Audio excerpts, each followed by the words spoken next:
वर्षा और शरद ऋतु का वर्णन श्री सुखदेव जी कहते हैं, परीक्षित, ग्वाल बालों ने घर पहुंचकर अपनी माँ, बहन आदि स्त्रियों से श्री कृष्ण और बलराम ने जो कुछ अद्भुत कर्म किए थे, दावानल से उनको बचाना, प्रलंब को मारना इत्यादि सबका वर्णन किया।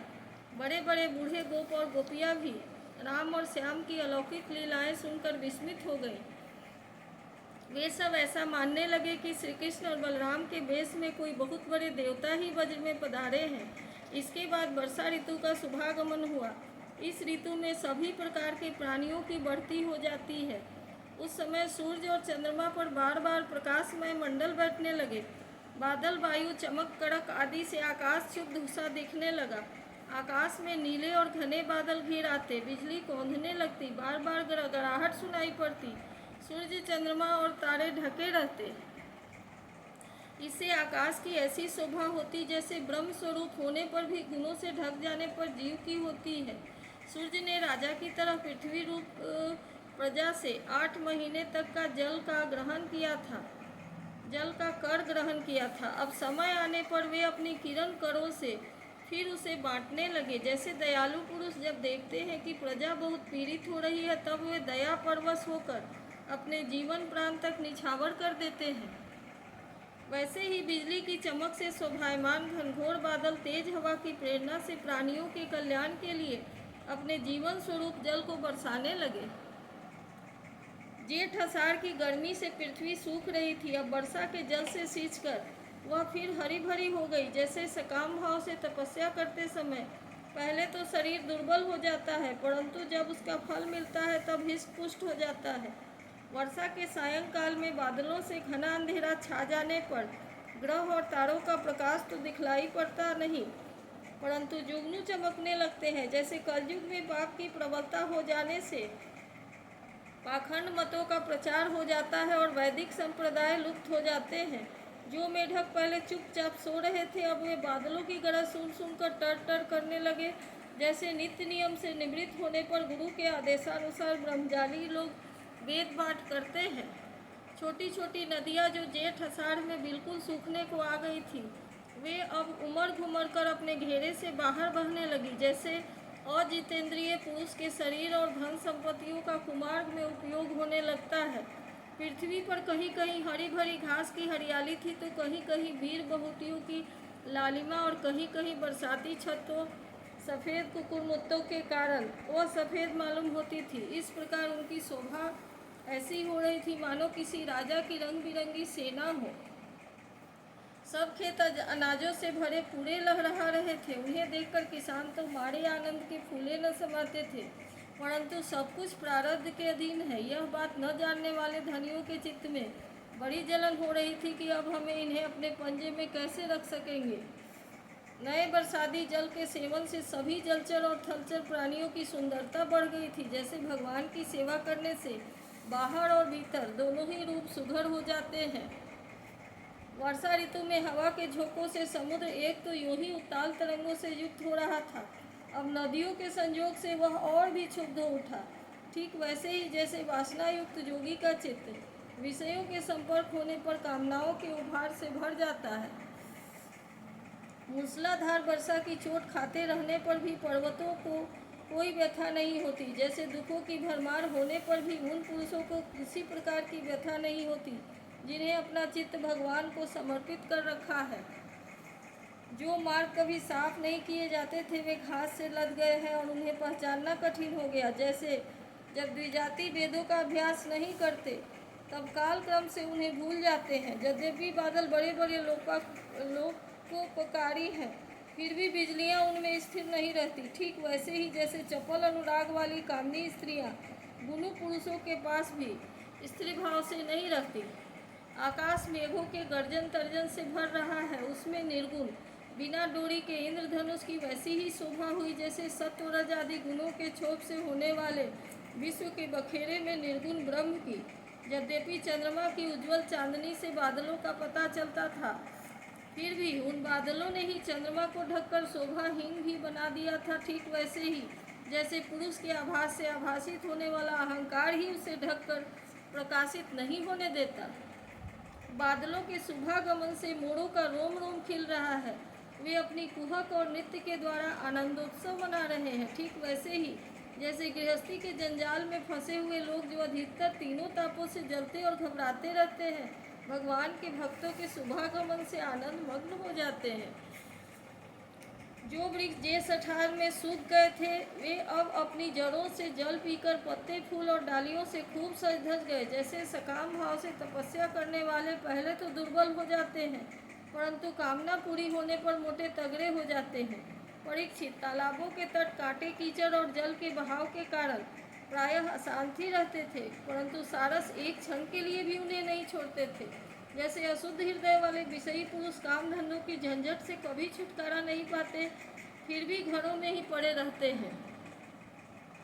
वर्षा ऋतु में इंद्र की प्रेरणा से मूसलाधार वर्षा होती है। इससे नदियों के बांध और खेतों की मेरे टूट फूट जाती है। जैसे कलयुग में पाखंडियों के तरह तरह के मिथ्या मतवादों से वैदिक मार्ग की मर्यादा ढीली पड़ जाती है। वायु की प्रेरणा से घने बादल प्राणियों के लिए अमृतमय जल की वर्षा करने लगते हैं। जैसे ब्राह्मणों की प्रेरणा से धनी लोग समय समय पर दान के द्वारा प्रजा की अभिलाषाएं पूर्ण करते हैं।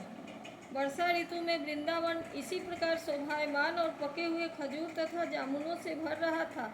उसी वन में विहार करने के लिए श्याम और बलराम ने ग्वाल बाल और गौओं के साथ प्रवेश किया। गौएं अपने थनों के भारी भार के कारण बहुत ही धीरे धीरे चल रही थी। जब भगवान श्री कृष्ण उनका नाम लेकर पुकारते, तब वे प्रेम परवश होकर जल्दी जल्दी दौड़ने लगती। उस समय उनके थनों से दूध की धारा गिरती जाती थी। भगवान ने देखा कि वनवासी भील और भिल्लियाँ आनंदमग्न हैं, वृक्षों की पंक्तियाँ मधुधारा उड़ेल रही हैं, पर्वतों से झरझर करते हुए झरने झर रहे हैं। उनकी आवाज़ बड़ी सुरीली जान पड़ती थी और साथ ही वर्षा होने पर छिपने के लिए बहुत सी गुफाएं भी हैं।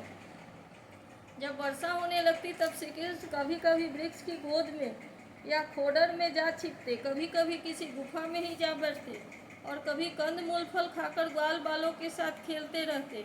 कभी जल के पास ही किसी चट्टान पर बैठ जाते और बलराम जी तथा ग्वाल बालों के साथ मिलकर घर से लाया हुआ दही भात, दाल, साग आदि के साथ खाते। वर्षा ऋतु में बैल, बछड़े और थनों के भार से ढकी हुई गौएं थोड़ी ही देर में भरपेट घास चर लेती और हरी भरी घास पर बैठकर ही आंख मूंद कर जुगाली करती रहती। वर्षा ऋतु की सुंदरता अपार थी, वह सभी प्राणियों को सुख पहुंचा रही थी। इसमें संदेह नहीं कि ऋतु, गाय, बैल, बछड़े सब के सब भगवान की ही लीला के विलास थे। फिर भी उन्हें देखकर भगवान बहुत प्रसन्न होते और बार बार उनकी प्रशंसा करते। इस प्रकार श्याम और बलराम बड़े आनंद से ब्रज में निवास कर रहे थे। इसी समय वर्षा बीतने पर शरद ऋतु आ गई। जब आकाश में बादल नहीं रहे, जल निर्मल हो गया, वायु धीमी गति से चलने लगी। शरद ऋतु में कमलों की उत्पत्ति से जलाशयों के जल ने अपनी सहज स्वच्छता प्राप्त कर ली। ठीक वैसे ही जैसे योग भ्रष्ट पुरुषों का चित्त फिर से योग का सेवन करने से निर्मल हो जाता है। शरद ऋतु में आकाश के बादल वर्षा काल से के बढ़ते हुए जीव, पृथ्वी की कीचड़ और जल के मटमैलेपन को नष्ट कर दिया। जैसे भगवान की भक्ति ब्रह्मचारी, गृहस्थ, वानप्रस्थ और सन्यासियों के लिए सब प्रकार के कष्टों और अशुभों को झटपट मिटा देती है। बादल अपने सर्वस्व जल का दान करके उज्जवल कांति से सुशोभित होने लगे। ठीक वैसे ही जैसे लोक परलोक, स्त्री पुरुष और धन संपत्ति संबंधी चिंता और कामनाओं का परित्याग कर देने पर संसार के बंधन से छूटे हुए परम सन्यासी शोभायमान होते हैं। अब पर्वतों से कहीं कहीं झरने झरते थे और कहीं कहीं वे अपने कल्याणकारी जल को नहीं भी बहाते थे।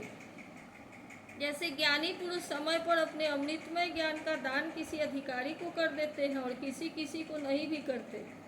छोटे छोटे गड्ढों में भरे हुए जल के जलचर यह नहीं जानते कि इस गड्ढे का जल दिन पर दिन सूखता जा रहा है। जैसे कुटुंब के भरण पोषण में भूले हुए मूढ़ यह नहीं जानते कि हमारी आयु क्षण क्षण क्षीण हो रही है। थोड़े जल में रहने वाले प्राणियों को शरतकालीन सूर्य की प्रखर किरणों से बड़ी पीड़ा होने लगी। जैसे अपनी इंद्रियों के बस में रहने वाले कृपण एवं दरिद्र कुटुंबी को तरह तरह के पाप सताते ही रहते हैं। पृथ्वी धीरे धीरे अपना कीचड़ छोड़ने लगी और घास पात धीरे धीरे अपनी कचाई छोड़ने लगे। ठीक वैसे ही जैसे विवेक संपन्न साधक धीरे धीरे शरीर आदि अनात्म पदार्थों से यह मैं हूँ और यह मेरा है, यह अहंता और ममता छोड़ देते हैं। शरद ऋतु में समुद्र का जल स्थिर, गंभीर और शांत हो गया, जैसे मन के निसंकल्प हो जाने पर आत्माराम पुरुष कर्म कांड का झमेला छोड़कर शांत हो जाता है। किसान खेतों की मेड़ मजबूत करके जल का बहना रोकने लगे, जैसे जोगीजन अपने इंद्रियों को विषयों की ओर ले जाने से रोककर प्रत्याहार करके उनके द्वारा छीन होते हुए ज्ञान की रक्षा करते हैं। शरद ऋतु में दिन के समय बड़ी कड़ी धूप होती, लोगों को बहुत कष्ट होता, परंतु चंद्रमा रात्रि के समय लोगों का सारा संताप वैसे ही हर लेते हैं जैसे देहाभिमान से होने वाले दुख को ज्ञान और भगवत विरह से होने वाले गोपियों के दुख को श्री कृष्ण नष्ट कर देते हैं। जैसे वेदों के अर्थ को स्पष्ट रूप से जानने वाला सतुगुणी चित्त अत्यंत शोभायमान होता है, वैसे ही शरद ऋतु के रात में मेघों के रहित निर्मल आकाश तारों की ज्योति जगमगाने लगा। परीक्षित, जैसे पृथ्वी तल में जदुवंशियों के बीच जदुपति भगवान श्री कृष्ण की शोभा होती है, वैसे ही आकाश में तारों के बीच पूर्ण चंद्रमा सुशोभित होने लगा। फूलों से लदे हुए वृक्ष और लताओं में होकर बड़ी ही सुंदर वायु बहती, वह न अधिक ठंडी होती न अधिक गर्म। उस वायु के स्पर्श से सब लोगों की जलन तो मिट जाती, परंतु गोपियों की जलन और भी बढ़ जाती, क्योंकि उनका चित्त उनके हाथ में नहीं था, श्री कृष्ण ने उसे चुरा लिया था। ऋतु में गौएं, हरिणियाँ, चिड़िया और नारियाँ ऋतुमती संतान उत्पत्ति की कामना से युक्त हो गई तथा साढ़, हरिण, पक्षी और पुरुष उनका अनुसरण करने लगे। ठीक वैसे ही जैसे समर्थ पुरुष के द्वारा की हुई क्रियाओं का अनुसरण करके उनको फल करते हैं। परीक्षित, जैसे राजा के शुभागमन से डाकू चोरों के सिवा और सब लोग निर्भय हो जाते हैं, वैसे ही सूर्योदय के कारण कुमुदनी के अतिरिक्त और भी सभी प्रकार के कमल खिल गए।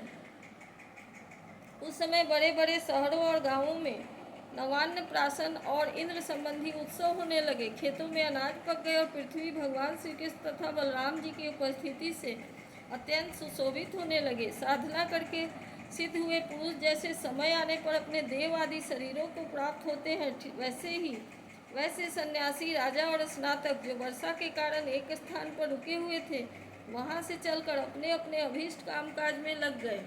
इति श्रीमद्भागवते महापुराणे पारमहंस्यां संहितायां दशम स्कंधे पूर्वार्धे प्राविट्य विंशतितोऽध्यायः।